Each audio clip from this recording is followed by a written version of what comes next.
Is there something I could help you with? This is his secretary. Well, he left with his hard hat, so he could be anywhere on the premises. I expect him back shortly. Oh, certainly. I will see that he gets the message. Thank you. Bye-bye. Well, that was very professionally done. Well, I do have one marketable skill.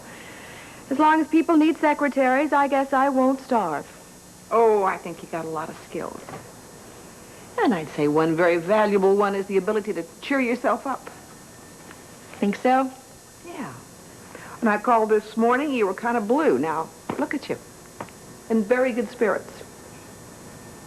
Well, this morning's mood is the real mood. I'm sorry. What is it? Period of adjustment, I guess. Travis and I have an awful lot to repair. Emotionally. That's why I arranged this little luncheon for the three of us, Joe. I thought if we could get together in a kind of casual, relaxed way, it might change the tone a little. Well, see to it that it does. But it's getting kind of late, and folks will start to starve to death at the riverboat if I don't get to work. But would you mind if I went on ahead? Well, couldn't Granddad cover for you? He's in the hotel market. When he gets in there with the mixtures and the blenders, he's likely to be there for a day and a half. Well, all right. You run ahead, and if Travis ever gets back, we'll see you there. Okay, and if by any chance you don't make lunch, don't forget, this is your grandfather's big day. No, we're not going to miss that. I'm really looking forward to hearing Stephanie Mills sing. You must be so excited. I think that's an understatement. I'd say he's ecstatic. He's always had this dream of the riverboat as a performance mecca. Oh, you know what he wants to put on the napkins? What? Performance treats and perfect eats. Tell him they won't wash. You're looking particularly beautiful. Think pregnancy agrees with you. Thank you, Joe. Are you letting yourself make any plans for the future? Yeah.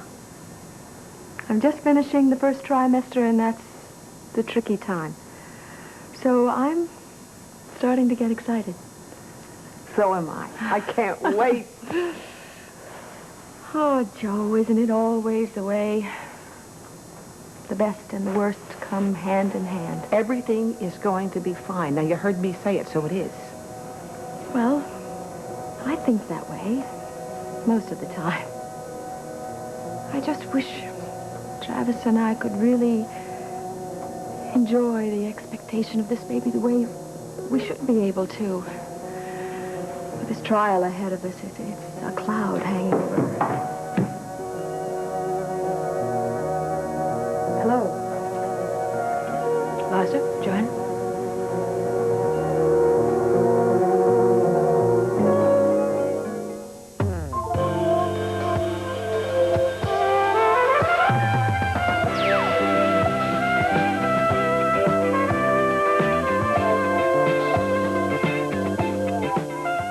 This is Search for Tomorrow.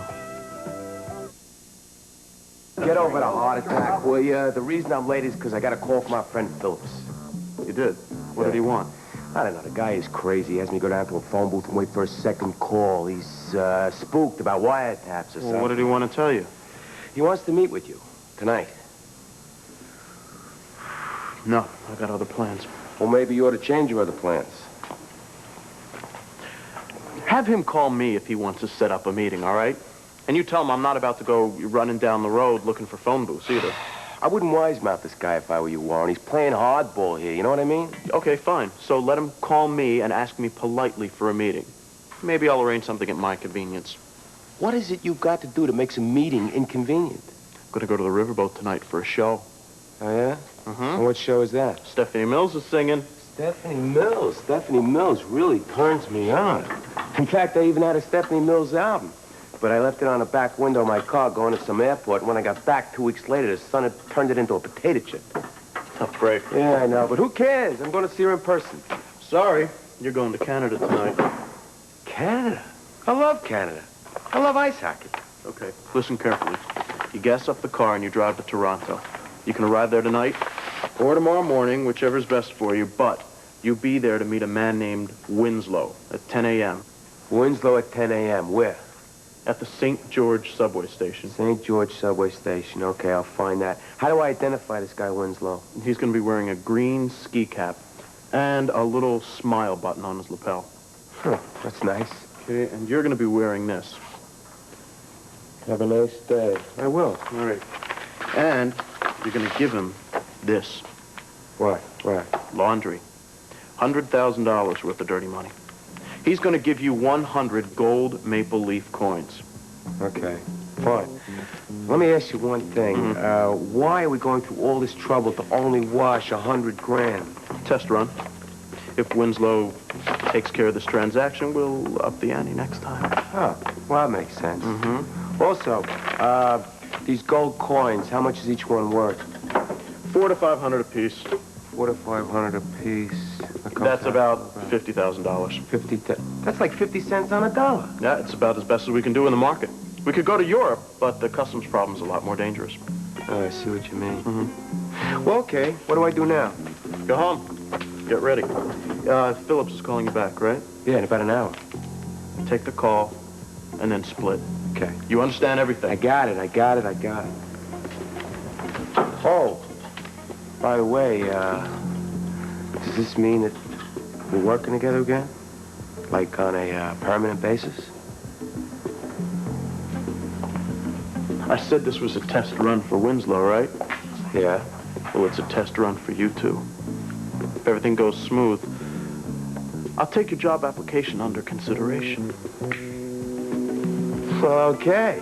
Have a nice day.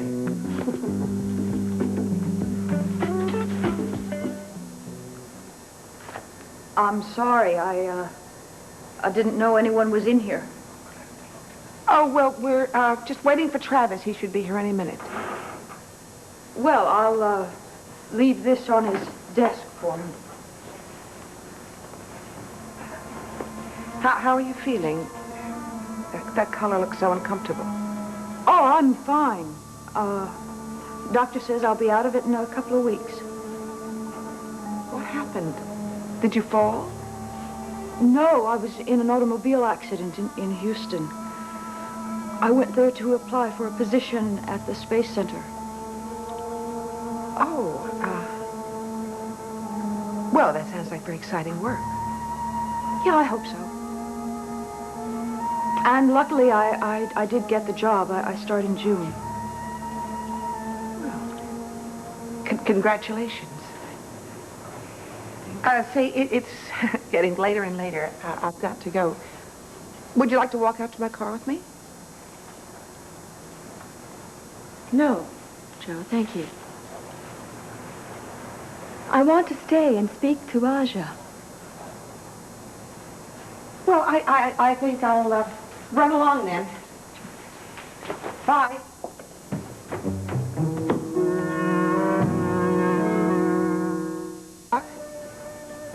Oh, I'm sorry. You know, we've been so busy, I don't know what can't think straight. A table for at 8. Warren, you did make a reservation for tonight, didn't you? I thought Susie called Yeah. made one. She called, all right, but I don't remember if I wrote it down. I better check. I wrote it down. Oh, thank you. Right here. Sure. Oh, gosh, I don't know how I managed to run a big establishment like this. My head is like a wiffle ball. Oh, you're exaggerating. You do a terrific job. Wow, thank you. I do manage to hire some pretty fine entertainment, though. Have you ever heard Stephanie Mills sing? Oh, not live on stage, no. Oh, you're in for the time of your life. You know, here at the Riverboat, we feature performance, treats, and perfect eats. Oh, Liza says to tell you, don't put that on the napkins. They won't wash. Here's your beautiful young sister who's on the verge of becoming an expert bartender. Pretty soon. Look. Vodka martini, Very good. gin martini, Right. and with a little vodka gimlet. Yes. You want to try one? No, I think I'm going to wait a little early. Oh. Got to pass the taste test, right? Oh, a little limey. Yeah, too liney? Good. Yeah. Honey, you don't want to drink all these. No, You said one time. Warren, don't worry. I made it. Use water for the test, Ron. Just water. Yuck, yuck, yuck, yuck. Hi. Hi, Steph. Hi. Listen, did you have your lunch? Kitchen's closed, but I can fix you a nice BLT. No, I already ate that. Is Martin around? I don't know. I'll go check. Okay. Hi, everybody. Tom, Riverboat. Joe? Hello, Tom. I'm sorry, we are booked this evening. Well, I must say you are much prettier than Keith McNeil. I could put you on the waiting Thank you list. very much. I just wish I could make a drink as well as he does. All right, thank you for Can I calling. get you something? Let's see. Club soda with some lime. I'm parched. I used all the limes up in the gimlet. There's some more in the kitchen. Thanks, Joe.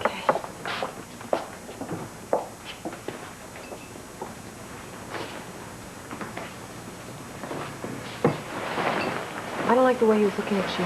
Are you sure you're really in the clear? Kristen, I've never been anything but in the clear. When are you going to get it through your head that I didn't do anything wrong? That's a little hard to believe, considering what I saw in your briefcase, Warren. Look, Kristen, how many times do I have to I tell don't you care that if I you made didn't that do... money selling Bibles. I just don't like the way you used me.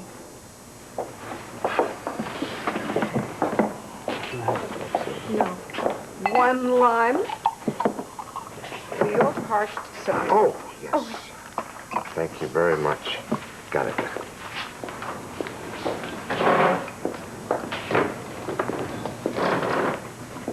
Here you go, Tom. Thanks, Steph. Oh, I looked all over the boat, and Martin hasn't come in. He should be here soon, though, huh? Okay, is it all right if I wait here? Oh, sure. This is the quiet time after lunchtime madness. How's the case going? It's hard to say. I'm flooded with information from the DA's office, from my own investigations, from my own interviews. Trick now is to make everything make sense. Yeah, well, now, look, son, don't you work too hard, huh? Stress can give you an ulcer, you know. You ought to relax, take a little time off. Now, for instance, you ought to come to the show tonight. Dad, I can't. I'm way behind. I don't know if I can. Oh, well, Stephanie Mills is going to miss you if you're not here. How is she going to miss me in that big audience? Oh, no, she's going to miss you. Listen, you two know each other since you're kids, right? You remember when she went to New York and got a part in that Broadway show, The Wiz? Yeah, I remember. Well, don't you want to see how she's developed? You'd be surprised how she's developed. You haven't changed at all, have you? What does that mean? If it were up to you, nobody in this world would ever get their feelings hurt. Is that bad? No, it's not bad at all. It's just I guess I've become accustomed to the cynicism in Washington, D.C. Nobody there thinks the way you do. Last time they did, I guess, was around Abraham Lincoln's time. It's hard to believe. About Washington, D.C., I mean. You really are an optimist, aren't you? Well. All right. All right, Dad. Book me a seat for the show. Good. Yeah, I better write it down before I forget. You know, my head is like a wiffle ball.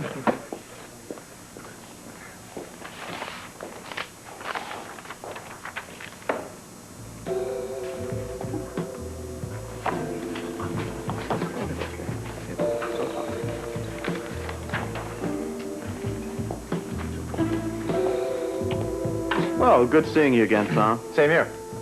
I'm sure we'll be seeing each other again. Soon. Goodbye.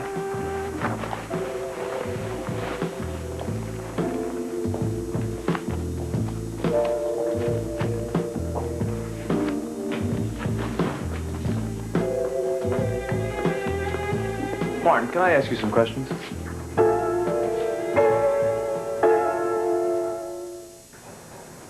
What did you want to talk to me about? I didn't know you were back in Henderson. Travis didn't mention it. Well, I seriously doubt that he felt my presence was of much importance. Anyway, I'm working with Tom Bergman. I rarely, if ever, see Travis. I don't understand this. I don't understand this in the slightest. Why did you come back? What are you doing here? Programming a computer. It's going to collate all the evidence to help in Travis's defense. What is that supposed to do? Is that some sort of penance? No. No. Because programming a computer for Travis's lawyer does nothing to repair the damage you've done between us. I know that. Do you realize what you've done? Aja, you helped Travis's father brainwash his own son. You perpetuated lie after lie. And then you turned our marriage into a wasteland. If I had done what you've done, I wouldn't be able to show my face in this town. And yet here you are, in spite of everything, hanging around, working on Travis's defense. I'm sorry, that is in such bad taste. Yeah, well, I would hardly expect you to understand. I'm just doing what I feel that I have to do. There's no reason for you to do it. There is no reason in the world. Unless, of course, you think that all of this is going to just be forgotten sooner or later? No, I'm not asking that.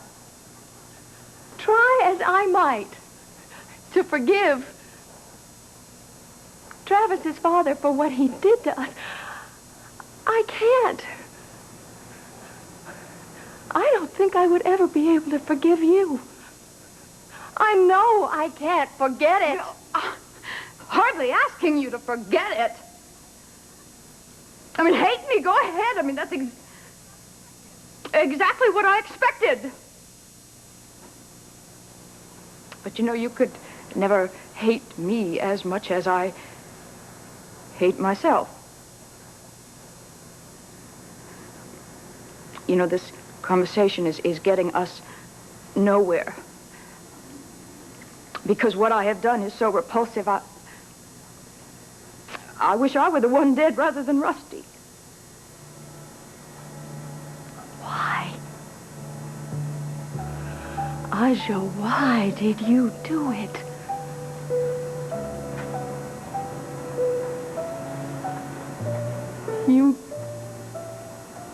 You know why.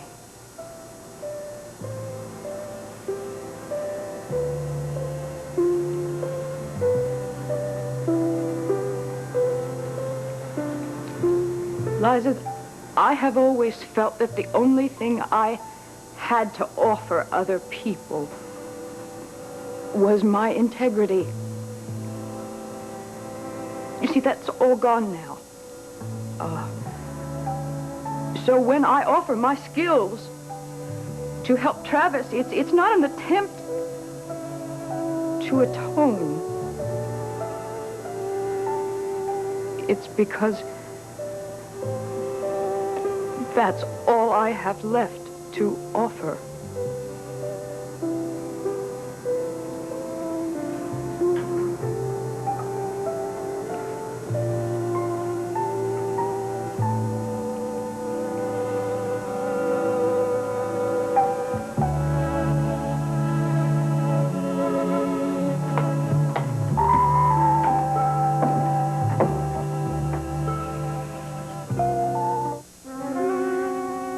As a matter of fact, I was in debt to Rusty Centel. How did that come about? Well, he helped me out of a rather ticklish situation. Got myself into a pretty deep hole in a poker game when I was at the Mardi Gras in New Orleans. Did you put up any collateral to get the loan? I don't see that that's any of your business. Ordinarily, it's not, but I'm sure it's going to be very important information for the case. I don't see how. Just trust me. Believe me, any of the information that you give me will be held in the strictest possible confidence. Well, if you must know, I put my holdings in Turner Instruments up as collateral. Yeah, I thought so. What you didn't know is that Rusty was working for this European syndicate which was trying to take over TI. You played right into their hands. Well, I had no intention of relinquishing the stock. I fully intended to repay the debt. Well, then why did you attack Rusty here in this room? Oh. And accuse him and this man Phillips for cheating? I hardly think that attack is the appropriate word. Well, maybe it is. I just got a little hot under the collar, that's all. I figured Rusty'd swindled me. How? Well, I signed the note rather hurriedly, and then when I went over it, I realized that the time limit was pretty short. And when is the balance of the loan due? What difference does it make? He's not around to collect. I'm afraid you still owe money to Rusty's estate, Martin. Yes, well, When's the deadline? April 7th. I've spoken to Travis about this, and he's willing to pay back the loan for you in order to keep the Turner stocks within the family hands. How'd you get to the bottom of all this? Logic. I'm surprised that you would think that the debt would die with Rusty. Yes, well, I suppose I didn't really think about it too much. I figured if I ignored it, it'd probably just go away. Thanks, Martin. Sure. Martin, did you kill Rusty Centel? I did not. What were you doing between the hours of 5:30 and 6 the night of the murder? I was visiting a lady. Would the lady verify that? Her name is Gloria. She can generally be found at the Hideaway Inn. She's an old friend of A mine. friend. How do you feel about taking a lie detector test? No, thank you. 10 minutes, a few questions, that's all. Tom, the way I see it, you owe me 10 different kinds of apologies. I am not a criminal. I'm sure you're not, but you're overly defensive. I am not defensive. I'm angry, that's all. I did not kill Rusty Centel, and if I did, I'd been proud of it. I'd let the whole world know about it. Take it easy, Martin. Well, it just seems a very strange way for you to be conducting legal business. Maybe you got nothing better to do than to stand around here accusing me, but I got work I have to do.